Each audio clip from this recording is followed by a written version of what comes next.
you want to take meetings with the right people. You don't want to waste any time whatsoever. So those are some tips that I recommend. Welcome to Unstoppable Podcast with Harry Sardinas, inspiring conversations with influential millionaires, investors, thought leaders, entrepreneurs who are making a massive difference with their innovative products and services, and sharing the challenges and the wisdom of how they sold their first million.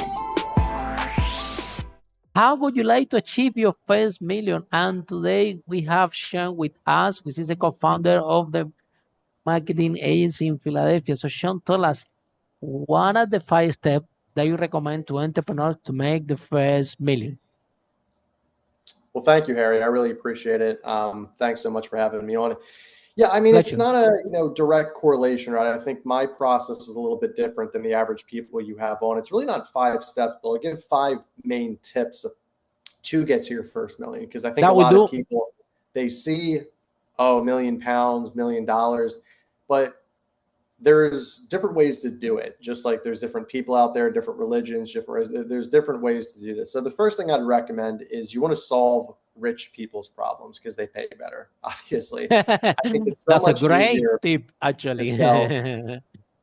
Thank you. Yeah, I think it's so much easier to sell to rich people because you don't need to sell to that many of them, contrasting to selling to poor people or perhaps maybe the middle class, and you need to sell so many more items or units or whatever you're selling for that specific thing. So that's number one. Number two is you want to stick with the same product or service for the first £1 million. And I think a lot of people who are listening have different opinions on that. But on my opinion, once you hit $1 million, even 500K, right, you start to get a good understanding of what's working and what's not. And if you have one thing that's selling very, very well, you want to just stick with that and not necessarily diversify too fast, because what will happen is your main service or product is then going to become diluted because you're not focusing on it. I'm a big Philadelphia Eagles fan, and Jalen Hurts, the Super Bowl winning quarterback, has a great saying, and he says, keep the main thing the main thing. And I think that's a great little, tidbit there. Some other tips I have is you want to surround yourself with an abundance of knowledge of your industry and continuing your education on that. I think a lot of people, it's 2025. Like, there's no excuse. If you have a Wi-Fi connection, you can log into all these news outlets and platforms, and you really want to stay ahead of the curve when it comes to this, because the more you can stay ahead of the curve, the more value you can provide and the more knowledge for that industry. So I'll give you an example. If I'm a digital marketer, so I tend to stay as up to date as I can on all the Google updates and whatnot.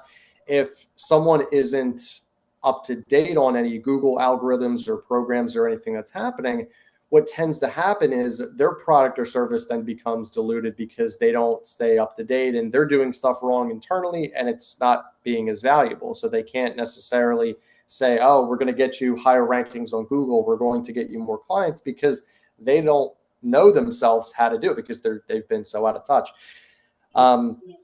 And I guess a final thing too, and this is just a personal one for me, is you want to stay locked in and as distraction free as possible. So what I mean by that is, when you're first starting out, to everyone who's watching this, if you're trying to start a new business, there's a certain bell curve, right? Is you start to meet a lot of people, take a lot of meetings, and then as you start to get busier, there's a decline of that bell curve where you start taking less meetings, and your time actually becomes more scarce. So I would just say for the first upslope of that, where you start getting busy with meeting people, meeting investors, meeting potential partners, like meeting people who are going to grow your business or anything like that, you want to make sure you're taking meetings with the right people. And it's one of those things where I think there's an intuitive sense of just knowing people and knowing how they operate.